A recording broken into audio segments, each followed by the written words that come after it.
বা যে কোনো টেট পরীক্ষার জন্য ইম্পর্টেন্ট ইংলিশ পেডাগজির উপরে একটা পার্ট। আমরা অলরেডি ল্যাঙ্গুয়েজ লার্নিং অ্যান্ড অ্যাকুইজিশনের উপরে ক্লাস করাচ্ছিলাম, সেখানে আমরা অলরেডি অনেক কটা ক্লাস করেছি। আজকের আমাদের যে টপিক সেটা হচ্ছে থিওরিজ অফ লার্নিং। এই যে একটা বাচ্চা শিখবে তার পিছনে কি কি থিওরি রয়েছে এটাও কিন্তু ইম্পর্টেন্ট। তো এখান থেকে কিন্তু প্রচুরবার বিভিন্ন পরীক্ষা, সে সিটেট হোক বা স্টেট টেট হোক, বিভিন্ন পরীক্ষাতে কিন্তু প্রশ্ন এসছে। তাই প্রত্যেককে বলবো একদম ভিডিওটা প্রথম থেকে শেষ পর্যন্ত মনোযোগ সহকারে দেখতে। আমার যেটা বলার জায়গা, আমি আমার মোডাস অপারেন্ডি আমি অলরেডি ক্লিয়ার করেছি। আমি পড়াতে পড়াতে যেগুলো ইম্পর্টেন্ট জায়গা সেগুলো বলবো। আমি তো অনেক কথা বললাম ল্যাঙ্গুয়েজের উপরে, ইংলিশ ল্যাঙ্গুয়েজ, তার ফাংশন, অনেক কথা আগের ভিডিওতে আমি বলেছি, সেগুলো চাইলে দেখে নিতে পারো। তো আজকের আমার যে জায়গা থাকবে, আজকের বলার যেটা জায়গা থাকবে সেটা হচ্ছে থিওরিজ অফ লার্নিং। থিওরি মানে কি? তত্ত্ব। সেখানে আমি লিখেছি, যদি বোর্ড ফলো করি আমরা দেখতে পাচ্ছি 4টে তত্ত্ব রয়েছে। কি কি? বিহেভিয়ারিজম। বিহেভিয়ারিজম মানে কি? আচরণবাদ। দেখবে এই যে একটা মানুষ শেখে কি করে, একটা ছোট্ট বাচ্চা কিভাবে নতুন জিনিস শেখে, তার পিছনে কিছু যারা থিওরিস্ট তারা বলছেন বিহেভিয়ারিজম হচ্ছে তার মূল বিষয়, মানে আচরণবাদ। আচরণবাদ মানে কি? বাইরের পরিবেশের সাথে ইন্টারেকশন, সেটা হচ্ছে বিহেভিয়ারিজম। নেক্সট, কগনিটিভিজম মানে প্রজ্ঞাবাদ বলতে পারো। মানুষের মস্তিষ্কের ভেতরে যে সাইকোলজিক্যাল প্রসেস, মানুষ কি করে ভাবে, মানুষ কি করে চিন্তা করে, কি করে একটা সমস্যার সমাধান করে, এই সমস্ত যে থিওরিগুলো, এই সমস্ত যে ব্যাপারগুলো যে আলোচনা করেন তাদেরকে বলে কগনিটিভিজম। তারপরে কি বলেছি? হিউম্যানিস্টিক ওরিয়েন্টেশন, মানবিক ব্যাপার, যেটা মানুষ মানবিকভাবে একটা জিনিসের সাথে আরেকটা জিনিসকে কানেক্ট করে। নেক্সট বলেছি সোশ্যাল অর সিচুয়েশনাল ওরিয়েন্টেশন। আমাদেরকে শিক্ষা দেয় সমাজ ব্যবস্থা। আমরা যখন বাড়ি থেকে বেরিয়ে রাস্তায় যাই, যখন মানুষের সাথে মিশি, যখন মানুষের সাথে কথা বলি, তখন আমাদের ভেতরে একটা মূল্যবোধ, একটা লার্নিংয়ের সৃষ্টি হয়। তাহলে এই 4টে হচ্ছে থিওরি। বাট এটুকু জানলেই কি হবে? না, হবে না। এর থেকে আরো অনেক ইম্পর্টেন্ট কোয়েশ্চেন, ইম্পর্টেন্ট তত্ত্ব বা থিওরি রয়েছে। আমরা এক এক করে প্রতিটাকে আলোচনা করব, এবং যেগুলো ইম্পর্টেন্ট, যেগুলো পরীক্ষাতে আসতে পারে, সেগুলোর ওপরেও কিন্তু আমরা ফোকাস করব। তাহলে আমাদের প্রথম যে থিওরি এটা আলোচনা করব সেটা হচ্ছে বিহেভিয়ারিজম। বিহেভিয়ারিজম মানে কি? আচরণবাদ। খুব সহজভাবে বোঝার চেষ্টা করবে, কনসেপশন যদি একবার ক্লিয়ার হয়ে যায় আর প্রবলেম হবে না। প্রথম কথা বলেছে বিহেভিয়ারিজম। বিহেভিয়ারিজম কি তাহলে? এটা হচ্ছে থিওরিজ অফ লার্নিং। আমরা কি পড়বো, মানে আমরা যেটা পড়ছি সেটা শিখবো কিভাবে, তার একটা প্রসেস। এটাই সবচেয়ে বড় থিওরি। এটাকে একটু ভালো করে বুঝতে হবে। আমাদের যেটা বলেছি প্রোপাউন্ডেড বাই জেবি ওয়াটসন। বিহেভিয়ারিজমের তত্ত্বটা প্রথম দেন জেবি ওয়াটসন। ওকে, ওয়াটসনের দেওয়া তত্ত্ব। এটা ভালো প্রশ্ন, এটা আসে পরীক্ষাতে। নেক্সট কি বলেছি? According to this theory individual develop response to the stimuli generated by the environment. সবার আগে আমি বলতে চাই, জেবি ওয়াটসন বললেন যে এই যে চিন্তা ভাবনা, মানুষ কিভাবে শেখে, এই তত্ত্বটা নিয়ে তিনি আলোচনা করতে যাচ্ছেন। তো তারপরে তিনি দেখলেন, আমি যদি এটা মাথার ভেতরে সে বিভিন্ন ধরনের জটিল প্রক্রিয়া, সাইকোলজিক্যাল অ্যানালাইসিস, সেটা হলে আমরা কিন্তু বুঝতে পারবো না, এত জটিল তত্ত্বে আমরা যাব না। আমরা একটা মানুষের ব্যবহার দেখব, তার ব্যবহারের, আচার ব্যবহারের পরিবর্তন। কারণ আলটিমেটলি শিক্ষা মানে হচ্ছে ব্যবহারের পরিবর্তন। দেখবে একটু ভালো করে বুঝলে আমরা ঠিকঠাক করে বুঝতে পারবো যে প্রতিটা জিনিসের জন্য কিন্তু আমাদের একটা রেসপন্স আছে। তাহলে আমাদের এই ব্যবহারটা আসলে কি? একটা ইন্টারেকশন, একটা যোগাযোগ। কার সাথে কার? উত্তেজনায় সাড়া দেওয়া। আমি বলতে পারি কেউ চিমটি কাটলে আমি আ করে উঠলাম, এটাই হচ্ছে বেস জিনিস। সব থেকে ভালো করে বুঝে নাও। তাহলে আমাদের সব কিছু, আমাদের যতগুলো বিহেভিয়ার, সেটা হচ্ছে স্টিমুলির সাথে রেসপন্স। স্টিমুলি মানে কি? উদ্দীপক, মানে যে উত্তেজনায় সাড়া দেওয়াচ্ছে। আর রেসপন্স মানে কি? তার কি প্রতিক্রিয়া হচ্ছে, সেটাই হচ্ছে টোটাল বিহেভিয়ারিজমের মূল থিওরি। আমি নেক্সট সেন্টেন্স কি বলেছি? All behaviour are acquired through conditioning which in turn takes place through interaction with the environment. এই পরিবেশের চারপাশে সব কিছুর সাথে যে আমাদের যোগাযোগ, সেটাই হচ্ছে বিহেভিয়ারিজম। একটু ভালো করে বুঝবে, খুব সহজভাবে বলি। আমরা যে কোনো শিক্ষা যতক্ষণ না আমরা ইন্টারাকশন করব বুঝতে পারবো না। আমি একটা ছোট্ট বাচ্চাকে যত ভালোভাবেই বলি আগুন কাকে বলে, তাকে আমি বোঝাতে গেলাম, তাকে আগুন কাকে বলে, আগুনের ছবি এঁকে দেখালাম, আগুনের সাথে জলের পার্থক্য কি সব বুঝিয়ে দিলাম, তাতেও সে কিন্তু আগুন কি সেটা বুঝতে পারবে না। কখন পারবে? যখন সে আগুনকে হাত দিয়ে ছোপে। যতক্ষণ না তোমার ডিরেক্ট ইন্টারাকশন হচ্ছে ততক্ষণ পর্যন্ত তুমি কিন্তু অরিজিনাল এডুকেশন তোমার হবে না, অরিজিনাল লার্নিং তোমার হবে না। আমি এটাই বলতে চাইছি। তাহলে এই যে কন্ডিশনিং, কন্ডিশনিং মানে কি? ওই যে স্টিমুলির সাথে রেসপন্স, এটার যে কন্ডিশন, সেই কন্ডিশনিং দু রকমের, ক্লাসিক্যাল আর অপারেন্ট, অনুবর্তন যেটাকে বলে বাংলায়। ক্লাসিক্যাল কন্ডিশনিং এটাকে ইভান প্যাভলভ এই থিওরিটা দেন, এবং এই থিওরিটা দেওয়ার পরে তিনি নোবেল পুরস্কারে ভূষিত হন, তাকে নোবেল পুরস্কার দেওয়া হয়। কারণ তিনি বলেছিলেন আমি এই থিওরি দিয়ে সমস্ত কিছু, আমি সমস্ত তত্ত্ব, সমস্ত শিক্ষার যে প্রসেস সেটাকে আমি ডিসকাস করতে পারবো, বা এটার থ্রু দিয়ে হয়। প্যাভলভের নাম শুনলে আমাদের একটা পরীক্ষা কথা মনে পড়ে যায়। আমি খুব সহজভাবে বোঝানোর চেষ্টা করব পুরো পরীক্ষাতে কি হয়েছিল, গল্পের ছলে, মন দিয়ে শুনবে। প্যাভলভ কি করলেন? একটা কুকুরের পরীক্ষা করলেন, ডগ স্যালাইভেশন, কুকুরের লালাক্ষরণ, এটার উপরে পরীক্ষা করেছিলেন। কি করছেন? একটা কুকুরকে প্যাভলভ কি করতেন? খাবার দিতেন। খাবার দেওয়ার সাথে সাথে কি হতো?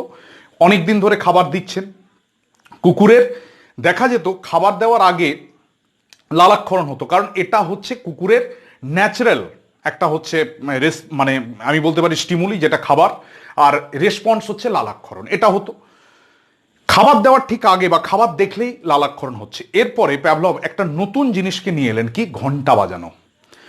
খাবার দেওয়ার আগে প্যাভলভ একটু সময় ধরে ঘন্টা বাজাতে লাগলেন, তারপরে খাবারটা দিলেন। এরকম কিছু চলতে লাগলো, হ্যাবিট ফরমেশন হচ্ছে। তাহলে এটাও প্রশ্ন যে এখানে হ্যাবিট ফরমেশন হয় এই তোমার ক্লাসিক্যাল কন্ডিশনিংয়ে।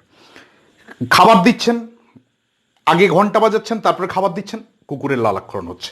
আস্তে আস্তে দেখা গেল ওই ঘন্টা বাজানোর সাথে সাথে কুকুরের লালাক্ষরণ হচ্ছে।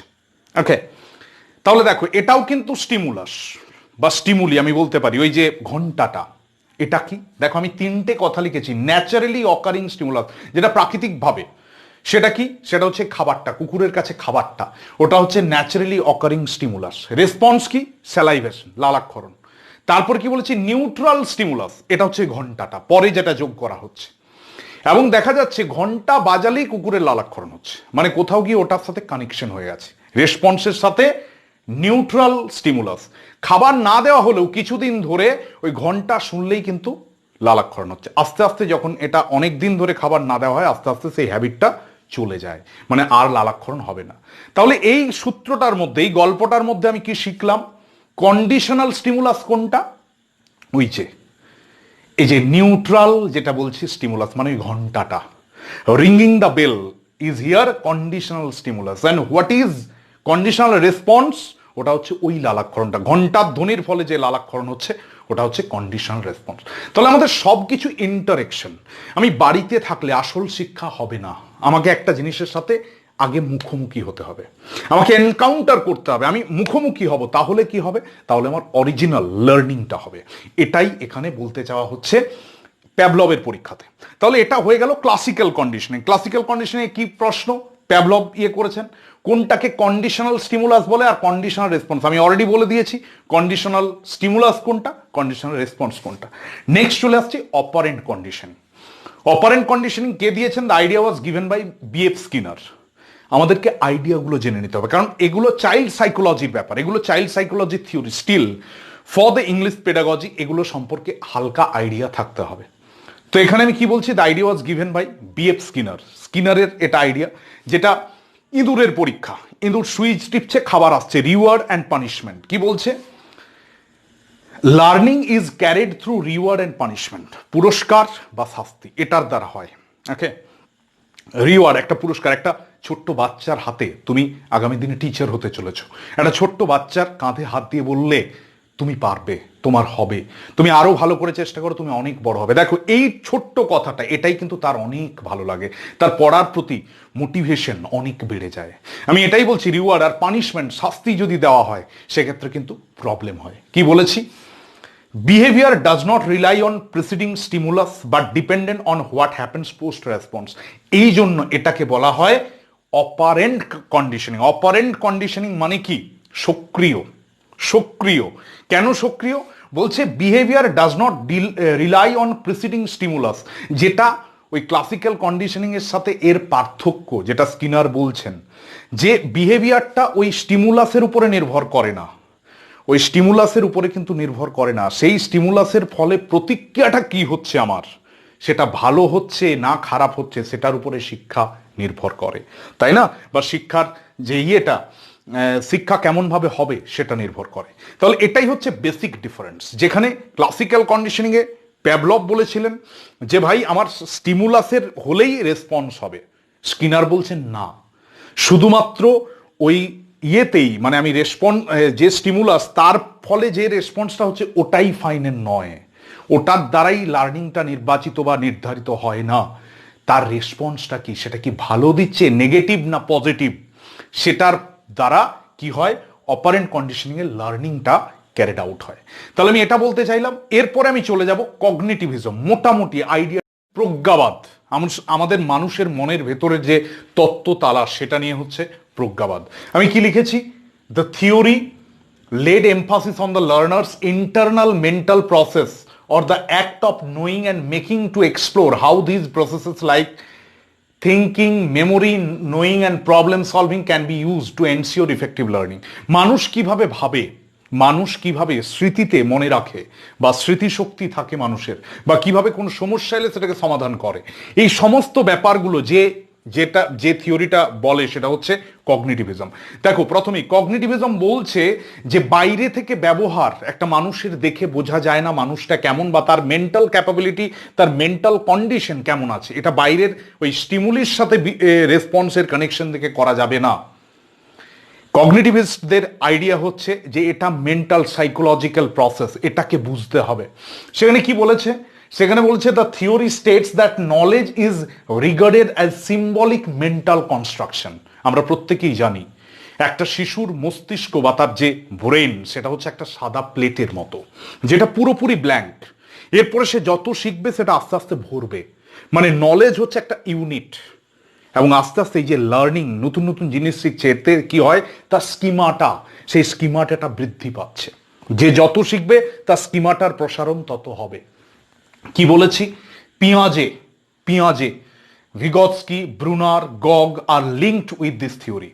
এরা হচ্ছেন এই থিওরির জনক বলতে পারো, বা এই থিওরি নিয়ে তারা কাজ করেছেন। তাহলে এটাই তাদের পার্থক্য। তারা কগনিটিভিজম, মানুষের প্রজ্ঞা, মানুষের মনের ভেতরে, তার ব্রেনের ভেতরে যে কন্ডিশন, তার সাইকোলজিক্যাল কন্ডিশন, সাইকোলজিক্যাল অ্যানালাইসিস, সেটার উপরে তারা রিসার্চ করেছেন। তাহলে এটা হয়ে গেল। Next, humanistic orientation.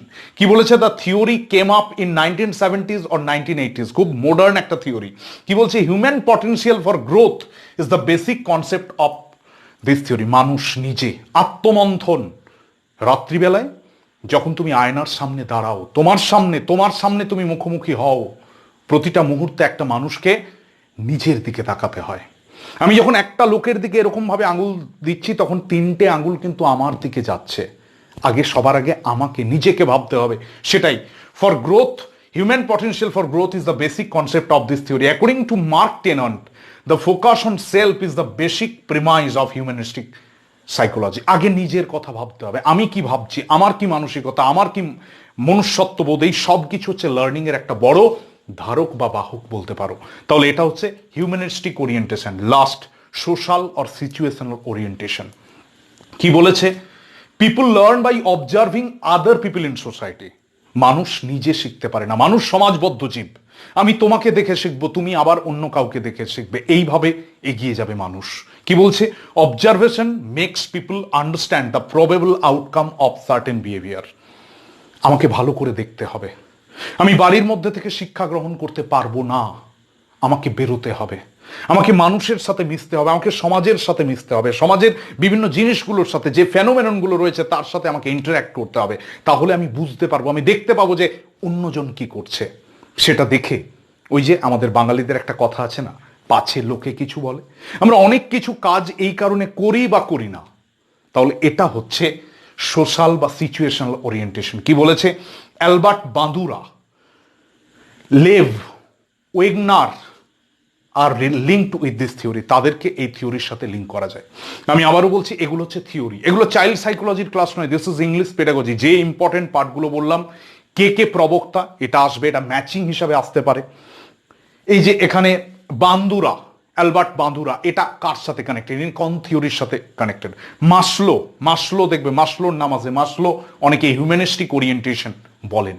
তো আমি বলছি এই যে নামগুলোর সাথে কানেকশন, নামগুলোর সাথে কানেকশন, এগুলো কিন্তু পরীক্ষার জন্য ইম্পর্টেন্ট, এবং কে প্রবক্তা সেটাও আসতে পারে। আমি আবারও বলছি, যারা প্রাইমারি টেট বা আপার প্রাইমারি বা যে কোনো টেট পরীক্ষার জন্য প্রিপারেশন নিচ্ছ, ইংলিশ পেডাগজিতে আমরা টোটাল সিলেবাসটাকে কভার করব। তোমাদের কি চাই, তোমাদের ডিমান্ডস কি, তোমরা কি ধরনের ক্লাস চাইছো, এই টোটাল ব্যাপারটা তোমরা জানাবে, কমেন্ট বক্সে লিখবে, আমরা সেইভাবে ক্লাস দেব। এবং এটা রেগুলারলি চ্যানেলটাকে ফলো করবে। আবারও বলছি, যদি আমাদের এই ক্লাসগুলো ভালো লেগে থাকে, যদি এগুলোতে তোমরা মনে হয় যে এগুলোতে তোমরা উপকৃত হচ্ছ, তাহলে অবশ্যই লাইক, শেয়ার এবং সাবস্ক্রাইব করবে। যে বেল আইকন রয়েছে সেটাকে অবশ্যই প্রেস করবে। অসংখ্য